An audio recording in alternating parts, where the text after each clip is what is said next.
이제는 여러분들이 가장 궁금해하시는 이슈를 가지고 현장에 계시는 분을 직접 모셔서 깊이 있는 대화를 나눠보겠습니다. 유한타증권 파이낸스 허브 강남점에 계시는 한상혁 과장을 직접 스튜디오에 모셨습니다. 과장님 안녕하십니까? 안녕하세요. 네.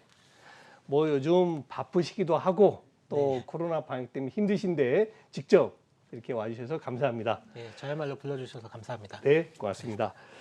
지난번에 저희 스튜디오 나오셔가지고 일단 올 하반기는 성장주 쪽에 조금 비중을 확대하자 이런 쪽으로 전망하셨습니다. 네, 맞습니다. 지금 의견은 어떠십니까? 네, 뭐 지금도 성장주들의 주도적 흐름이 이어진다라고 좀 생각을 좀 하고 있는데요. 네. 이따 다시 한번 말씀을 드리겠지만 결국 성장주들의 흐름을 결정하는 것은 금리라고 좀 보고 있습니다. 여기서 말씀드리는 금리는 정책 금리가 아니라 미국에서 거래되는 이제 시장 금리를 말씀을 드리는 거고요. 그렇죠. 제가 생각하기에는 빠르면 8월 중순경 그리고 10월 전까지는 좀 금리가 하향 안정화를 보이다가 그 이후에 다시 금리가 위쪽으로 움직이지 않을까라고 좀 생각을 하고 있고요. 그리고 그때 금리가 다시 한번 상승을 한다라고 하면 경기 민감주, 그러니까 뭐 금융주라든지 뭐 철강, 화학주들 같은 그런 경기 민감주들도 그때 동반해서 상승하지 않을까라고 좀 생각을 하고 있습니다. 네, 일단 그러니까 금리 여부를 잘 보고 이게 실질 금리 얘기하는 거죠. 금리 여부를 잘 보고 금리가 상승할 때는 성장주보다 오히려 경기 민감주 쪽으로 그 전까지는 성장주에 계속 지속적인 관심을 갖자 그 말씀이시죠? 네, 정확하십니다. 예, 감사합니다. 자, 그러면은 지금 금리를 어떻게 보면 물론 이제 어제 한국은행에서는 동결시켰습니다만 굉장히 그 뉘앙스는 강하게 올리겠다는 것이거든요. 네. 이 부분은 그 이유는 뭡니까? 왜 그렇게 했는지. 일단은 국내 금리 같은 경우에는 연내 한 50bp 정도 인상할 것으로 지금 컨센서스가 지금 형성이 되고 있는데요. 예. 아무래도 국내 경기 회복세가 굉장히 빠르다는 부분이 될 수가 있겠죠. 네. 그렇기 때문에 국내에서는 금리를 좀 올리겠다라는 이주열 총재님의 말씀이 좀 있었고요. 네. 그리고 저는 일단은 금리의 움직임, 그러니까 미국의 금리 움직임을 미국의 부채 한도 협상하고 연결지어서 좀 생각을 좀 하고 있거든요. 예. 이 부분 좀 더 구체적으로 말씀을 드리자면 네. 현재 연준에서는 매달 1,200억 달러씩 채권을 매입하는 양자 완화 정책을 지금 가동 중에 있습니다. 그렇죠. 하지만 이제 시장에서 공급되는 채권의 양이 지금 이에 미치지 못한다라고 좀 생각을 하고 있는데요. 네. 무슨 말이냐면 지금 미국의 정부 부채가 지금 현재 28조 달러 정도 됩니다.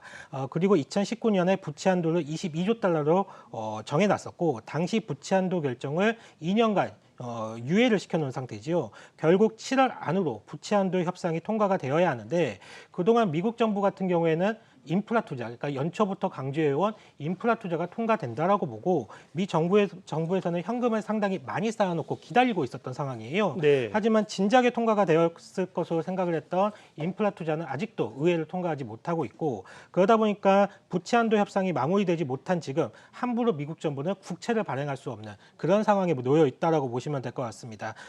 그렇기 때문에 국채를 이제 발행한다라는 것은 부채를 늘린다는 얘기이기 때문에 그렇죠.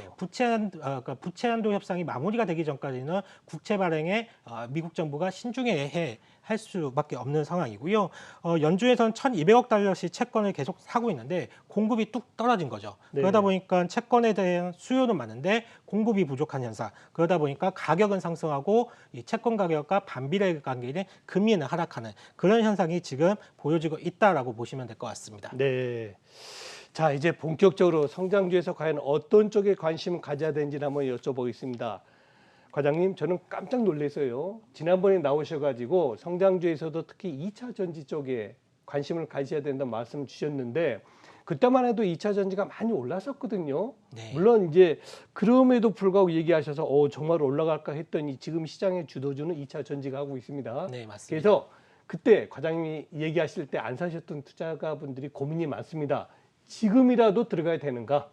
한번 이 부분에 대해서 짚어주시죠. 네, 저는 이제 2차 전지 밸류체인의 기업들은 현재 대부분 추가적인 업사이드가 분명히 더 열려 있다라고 좀 보고 있는데요. 왜냐하면 제가 구체적인 수치를 한번 말씀을 드려보도록 하겠습니다. 올 1월에 전 세계 전기차 예상 판매량이 한 460만 대였습니다. 하지만 이제 상반기가 지나고 난 다음에 전기차가 너무 잘 팔리다 보니까 대부분의 시장 조사 기관들이 좀 정도의 차이는 있겠지만 지금은 600만 대 이상이 판매가 될 거라고 전망치를 모두 다 좀 상향 조정을 좀 하고 있습니다. 그리고 상반기에 차량용 반도체가 부족하면서 완성차 업체들이 차 한 대를 만들더라도 선택과 집중을 할 수밖에 없는 상황이고, 그러다 보니까 내연기관보다는 전기차 쪽의 생산을 좀 더 집중할 수밖에 없는 환경이 만들어진 겁니다. 완성차 업체들은 이를 되돌릴 수 없다라고 좀 판단을 하고 있고요. 이번 유럽에서 탈탄소와 같은 그런 정책도 나왔지만 자동차 부분은 기존 목표 대비해서 2배에 육박하는 탄소를 절감해야 되는 점, 그러니까 즉 친환경 쪽으로 전력 질주를 해야 되는 그 완성차 업체들 그런 환경에 놓여 있다라고 보고 있습니다. 해서 국내 2차 전지와 관련된 밸류체인의 기업들은 추가적인 업사이드가 충분히 더 있다라고 보고 있습니다. 네. 과장님 말씀을 정리하면은 2차 전지주 분명히 올랐다. 그러나 향후에 추가적인 업사이드도 가능하다는 말씀입니다. 자, 이제 한 걸음만 더 안에 들어가 보죠. 그러면 어떤 종목에 관심을 가져야 될 것 같습니까? 예, 시장에서 정말 훌륭한 2차 전지 소재 업체들이 정말 많습니다. 네. 그리고 주가도 상당히 많이 올랐고요. 하지만 이제 저는 이제 소재 업체들 중에서 연초 대비해 가지고 그나마 주가 상승폭이 미미한 두 기업을 좀 말씀을 드려볼까 하는데요. 첫 번째는 솔루스 첨단 소재입니다. 지난 시간에도 한번 말씀을 드린 바가 있지만 솔루스 첨단 소재는 현재 헝가리 1공장에 12,000톤 캐파 중에 절반만 지금 돌아가기 시작을 했고, 남은 절반은 이번 하반기부터 가동이 시작이 될 예정입니다. 그리고 솔루스 첨단 소재는 유럽 내에 유일하게 존재하고 있는 동박 공장을 좀 보유한 회사지요.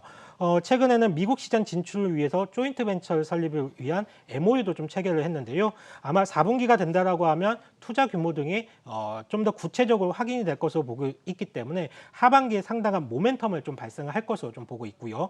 두 번째 종목은 이제 후성이라는 종목을 좀 말씀을 드리고 싶은데요. 후성 역시 최근에 주가가 상승을 보이기는 했지만 연초 대비해서는 그렇게 상승한 폭이 작습니다. 그리고 후성은 여러 가지 재료에 묶일 가능성이 높은 회사인데요. 첫 번째가 이제 탄소 배출권입니다. 유럽에서 발표한 탄소 국경세가 이제 앞으로 탄소 배출권과 연결해서 가격에 반영될 가능성이 상당히 높은데, 이에 따라서 글로벌 탄소 배출권 가격이 상당히 많이 오르고 있습니다. 지금 유럽에서는 한 톤당 50유로 정도 탄소 배출권이 형성이 되고 있는데 앞으로 2, 3년 안에 100유로까지 좀 상승한다라는 전망도 나오고 있고, 후성 같은 경우에는 유럽에서 탄소 배출권을 인증받은 몇 안 되는 회사라고 보시면 될 것 같습니다. 그리고 후성 같은 경우에는 중국 현지 업체와 조인트 벤처를 통해서 배터리 전해액 생산액을 현재 400톤에서 3,800톤으로 증설하는 작업이 이미 완료가 되었습니다. 그렇기 때문에 하반기부터는 이런 전해액과 관련된 전해액 첨가제와 관련된 매출이 증가할 것으로 보이기 때문에 후성 같은 경우에는 물론 주가가 최근에 좀 오르긴 했지만 하반기 연말까지 본다라고 하면 충분히 추가적인 업사이드는 많이 열려 있다고 보고 있습니다. 네. 과장님께서 솔루스 첨단 소재 그리고 후성 두 종목을 말씀해 주셨는데요. 이것은 절대로 여러분들에게 지금 사세요 그런 개념은 아닙니다. 앞으로도 솔루스 첨단 소재나 후성이 지금도 주가 많이 올랐지만 앞으로 조정이 나오게 되면 추가적인 상승을 말씀을 하신 걸로 여러분은 들으시면 되겠습니다. 자, 이제 종목까지 알아봤고요. 그럼 과연 성장주 중에서 올 하반기 아직 시간 많지 않습니까? 네. 하반기에 어떤 업종을 또 관심을 둬야 될 것 같습니까? 저는 개인적으로 모바일 부품 업종 이쪽에 대한 반등이 이제 시작이 되었다라고 좀 보고 있는데요. 네.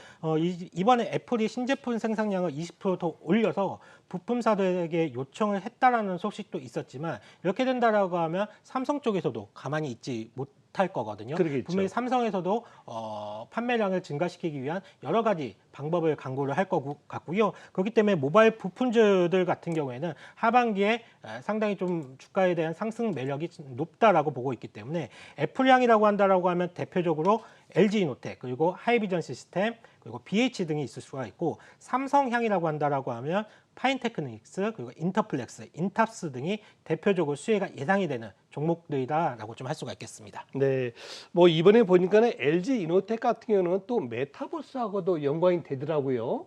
그 3D 관련해 가지고 그 카메라 모듈을 또 LG 이노텍에서 만든다는데, 혹시 과장님께서 LG 이노텍에 대해서 조금 더 깊이 있게 말씀 주실 수 있습니까? 네, 일단은 애플에서 카메라 모듈을 생산하는 업체가 바로 LG 이노텍이죠. 아. 그리고 애플 같은 경우에는 지금 가장 신경 쓰고 있는 분야가, 집중적으로 육성하고 있는 분야가 바로 AR 분야입니다. 그렇죠. AR에 대한 생태계를 육성하기 위해서 애플이 상당히 많은 노력을 좀 하고 있는데요. 이 AR을 육성하기 위해서는 딱 두 가지가 필요합니다. 첫 번째는 디스플레이가 필요하고요. OLED 디스플레이가 선택이 아니라 필수적으로 쓸 수밖에 없다라는 보고 있고요.